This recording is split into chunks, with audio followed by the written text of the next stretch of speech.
All Blacks coach Steve Hansen says it's likely one of the knockout games at the Rugby World Cup will be decided by penalties.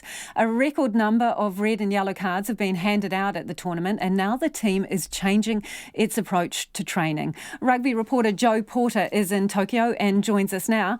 Hey Joe, before we get on to the crunchy stuff, did we learn anything more about the halftime rev-up the boys got from Steve Hansen? No, Steve was very reticent to go into exactly what he said and why he had to do it, but no. So we didn't learn a lot more other than that it was a good spray and that he is glad he's only had to do it against Namibia and not the knockout stages. He hopes he doesn't have to give any more this tournament. So what's the reaction been to the yellow cards in the Namibia game? Some people thought it was a bit rough. No, Steve Hansen says it's absolutely fair under the new guidelines. They were both yellow cards. The problem is that the player was falling into the tackle, so that's the mitigating factor. That's why it's not a red card. But look, they're going to have to change their tackling technique now because anything with arms near the head is a big no-no. So, of course, that's going to have to change their whole style. So what they're doing now in training is they're going to train with players falling into the tackle towards them. No longer will they be able to bring their arm behind their shoulder and swing them forward to try and wrap up the opponent. They're going to have to start with their arm out in front and try and make a split-second decision if the player does fall to actually pull out of the tackle and perhaps pull the player down onto the ground rather than trying to go for the contact and hold them up. So it does change a whole lot about what they're doing. It changes the way they train. It changes the way their tackle technique comes into play, and it also changes their ability to be aggressive in the tackle. So it is taking a lot of sting out of the game, and they're really having to readjust because they know that cards will be inevitable in the knockout stages and cards will determine one of those results.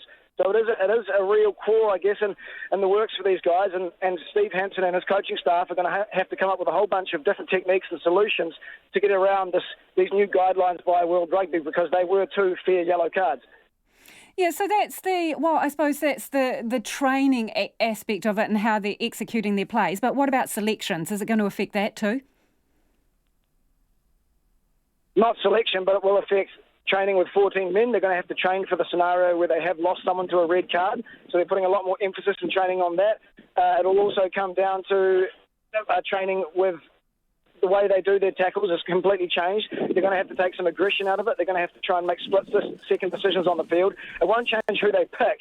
It will simply change their aggressive nature of the way they go about tackling. So it could also change game plans and strategies for the All Blacks.